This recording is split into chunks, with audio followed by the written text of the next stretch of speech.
It was close to midnight when the knock came. Soft at first, then firmer, like someone unsure whether they had the right door.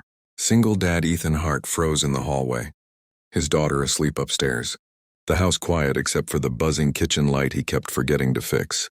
Nobody visited this late. Nobody ever needed him at this hour.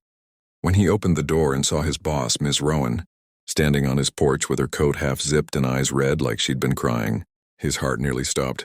She looked at him as if she was holding on to her last thread of strength. And then she whispered something he couldn't make sense of at first.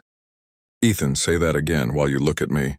Before the story begins, I want to remind everyone to like, subscribe. Your engagement helps more people hear stories that inspire compassion, courage, and heart. Ethan had learned to live with pressure. He worked the evening shift at a mid-sized printing company in Ohio, juggling long hours and parenting in a world that didn't slow down just because he was alone. His wife had passed 3 years earlier, and ever since, every day felt like climbing a hill with weights tied to his chest. But he kept climbing for one reason: his daughter, Lily. She was 9, bright, imaginative, and always drawing pictures of their tiny home like it was some magical castle. She didn't see the missing shingles, the squeaky heater, the faded paint. She only saw safety, love, her dad. And that kept Ethan going. At work, he stayed quiet, got things done, avoided trouble. His boss, Ms. Rowan, was known for being tough but fair, sharp, organized, and always in control. She didn't look like the kind of person who'd ever show up at an employee's door at midnight.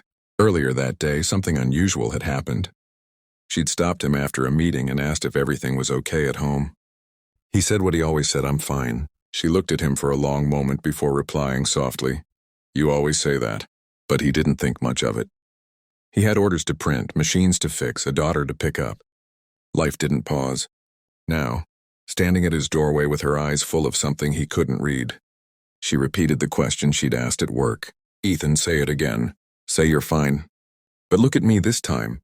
He didn't understand until he did. She wasn't doubting his performance. She wasn't checking on deadlines. She was checking on him. He swallowed, trying to stay steady. But the weight of months, maybe years, pressed down on him. Something cracked inside. His voice trembled. "I'm not fine."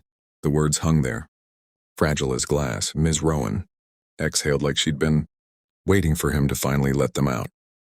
She stepped inside when he motioned her to, and they sat at the kitchen table where unpaid bills were stacked neatly in a folder he tried not to look at too often. She told him why she came. Her mother had suffered a medical emergency that evening. She had no siblings, no one to call. She'd left the hospital overwhelmed, panicked, and for reasons she couldn't explain. She found herself driving to the one person who, despite his quiet nature, always carried storms with such dignity: Ethan. "I thought I was strong," she said, wiping her eyes with the back of her sleeve. "But today I didn't want to be strong alone." Ethan listened, his own heart softening in ways he hadn't let happen in a long time. He offered her tea, the cheap kind he bought on sale, and she smiled like it was the most comforting thing she'd tasted in years. They talked for hours, not about work, not about responsibilities, but about life, loss, fear, the ache of pretending you're okay when you aren't. When Lily woke up with sleep-tousled hair and wide eyes, she tiptoed into the kitchen. She blinked at seeing her dad's boss at their table, but kids have a way of sensing truth faster than adults. She walked to Ms. Rowan, placed a small hand on her arm and whispered, "My dad makes things feel better. He'll help you." It broke something open for both of them. By the time dawn approached, the heaviness in the room had shifted. Not gone, but lighter, like it had been shared by 3 hearts now instead of one. In the following days, things at work changed in quiet, meaningful ways. Not favoritism, not special treatment, just kindness exchanged like 2 people who finally understood each other. When Ethan's car broke down, she arranged for the company to cover half the repair cost under an employee support program he never knew existed. When her mother needed long-term care planning, Ethan referred her to a local nonprofit that had once helped him during his hardest year. Kindness moved back and forth like a gentle tide. No scorekeeping, no expectations, just humanity. One Friday afternoon, the company held a small award ceremony for outstanding employees. Ethan wasn't expecting anything. He blended into the background as usual. When Ms. Rowan stepped up to the microphone, Her voice carried the steady confidence she was known for, but with a warmth that surprised everyone. There are people in this world who hold themselves together, even when life is trying to break them, she said. People who don't ask for sympathy because they're too busy taking care of others. Today we honor one of them. She called Ethan's name. He froze. The room applauded. Lily, invited secretly, ran to him with the brightest smile. Ms. Rowan handed him the award, but then she leaned in slightly and said softly, "You don't have to be fine all the time. None of us do."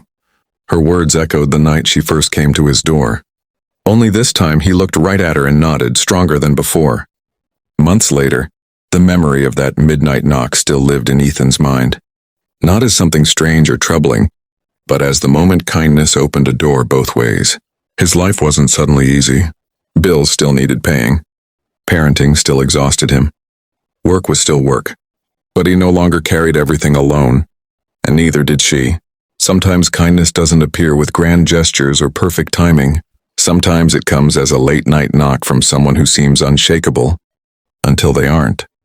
Sometimes it begins with simple words spoken honestly, face to face. "I'm not fine." And sometimes that honesty becomes the bridge that saves two people from drowning silently. If you're watching this right now, let this be your reminder.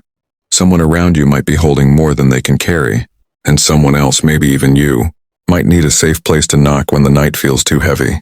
Be that place. Be that kindness. Because the smallest moment of compassion can change a life. Sometimes two, and it all begins when we choose to truly look at each other and listen.